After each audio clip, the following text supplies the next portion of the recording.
এখানে যে কথাগুলি বলা হয়েছে সেগুলি আপনার 25 বছর বয়স হওয়ার আগে যদি আপনি মানতে পারেন তাহলে অবশ্যই আপনি একজন সফল মানুষে পরিণত হবেন।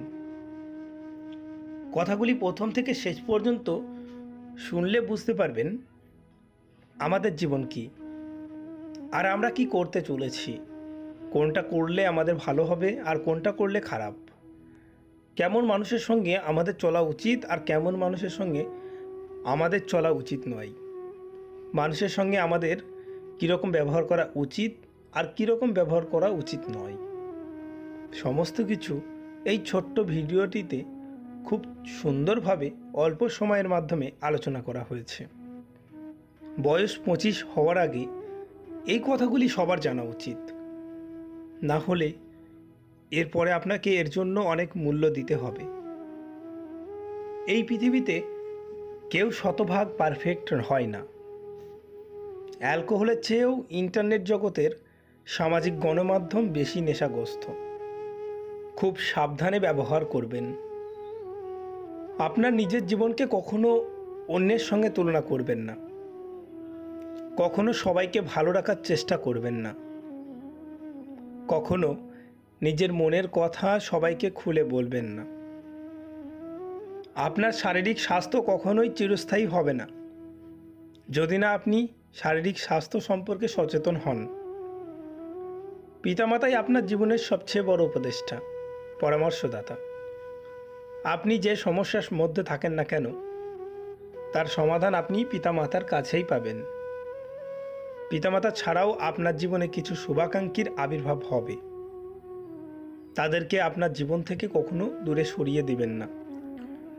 আপনার ইনকাম সোর্স আপনার দায়িত্ব পালন করবে, কিন্তু আপনার শারীরিক অসুস্থতার মুহূর্তে আপনার পরিবার আপনার দায়িত্ব পালন করবে। জীবনে বন্ধু বান্ধব সবচেয়ে বড় ভূমিকা পালন করে। সচেতনতার সাথে নির্বাচন করবেন।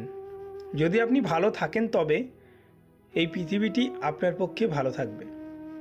যদি আপনি খারাপ থাকেন মুখোশধারী মানুষগুলো আপনার সঙ্গ ত্যাগ করবে।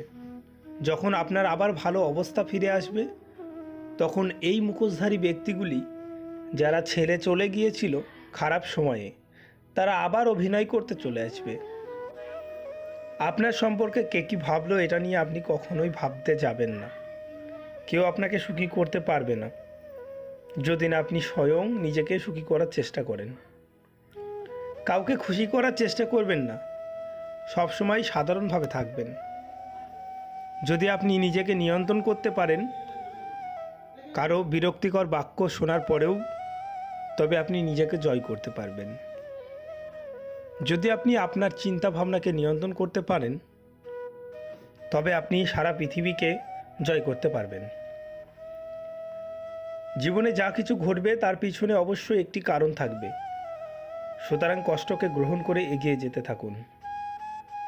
একটা জীবন ধ্বংস করতে শুধুমাত্র একটা ভুল সিদ্ধান্ত কিংবা একটা ভুল মানুষই যথেষ্ট।